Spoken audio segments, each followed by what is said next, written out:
नमस्कार साथियों, मैं कृष्ण कुमार फंडामेंटल लीडर्स में आपका स्वागत करता हूं। आज आपके सामने है एक renewable energy and green technology से संबंधित कुछ क्वेश्चंस, तो ध्यान लगा के सुनिएगा। पहला क्वेश्चन है, the sewage biogas is found to contain methane. तो सीवेज जो बायोगैस होता है इसमें कितने परसेंट मीथेन होती है? तो दोस्तों 80% होती है। कितने परसेंट होती है?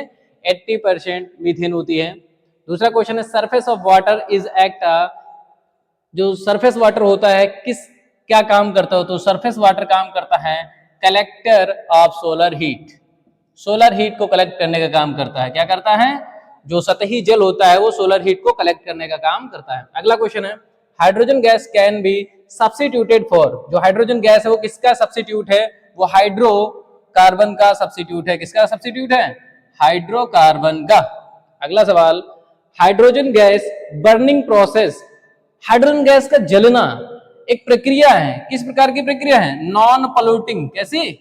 नॉन पोल्यूटिंग प्रक्रिया है। Hydrogen gas burning process is non polluting process. ठीक है।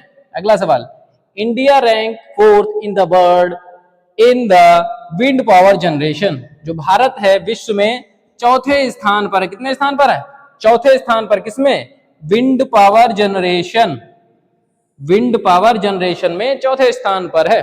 अगला सवाल, world largest wind power from are. जो विश्व में सबसे ज्यादा विंड एनर्जी है वो कहाँ है? कैलिफोर्निया में। कहाँ है? कैलिफोर्निया। अगला सवाल, air dried biomass contain moisture.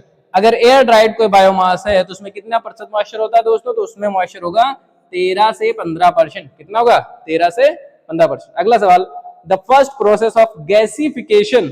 तो गैसिफिकेशन की पहली प्रक्रिया होती है ड्राइंग। कौन सी प्रक्रिया होती है? ड्राइंग। अगला सवाल, pH range suitable for biogas production. Biogas production के लिए कितना पीएच उपयुक्त होना चाहिए? तो पीएच है आपका 6.6 to 7.5। 6.6 to 7.5। अगला सवाल, optimum pH optimum CN ratio of biogas in the range of. जो बायोमास होता है उसका सीएन रेशियो कितना होता है? 25 से 30 अनुपातिक। 25 से 30 अनुपातिक। अगला सवाल, methane content in biogas. Biogas में कितना मीथेन होता है? 60% होता है। वहीं CO2 कंटेंट कितना होता है बायोगैस में? 38% होता है। 38 से 40% भी हो सकता है।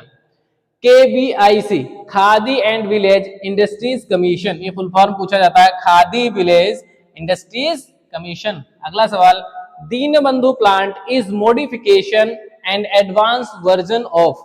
जो दीनबंधु है एक बायोमास बायोगैस सिस्टम है, वो किसका एडवांस है? वो जनता प्लांट का एडवांस एंड मॉडिफिकेशन वर्जन है। अगला सवाल, the calorific value of natural gas. Natural gas की कैलोरीफिक वैल्यू कितनी होती है? 50 किलो जूल कैलोरी जूल पर KG.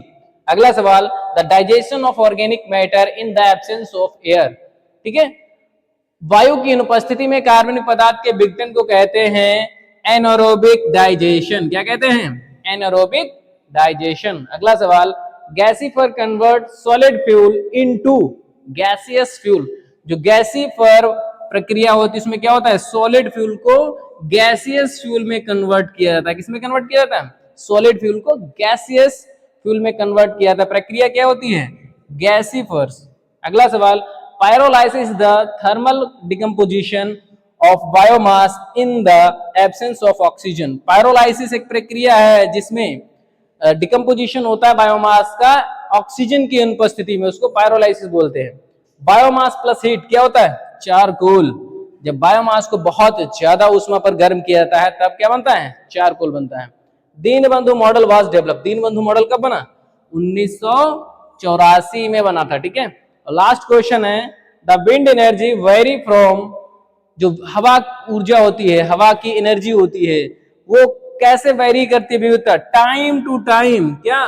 Time to time and place to place vary करती है। ठीक है। ये सवाल पूछा जा सकता है कि wind energy vary from time to time and place to place. ठीक है। तो ये क्वेश्चंस आपके लिए बहुत इंपॉर्टेंट हैं, इनको ध्यान से पढ़ लीजिएगा। Thank you very much.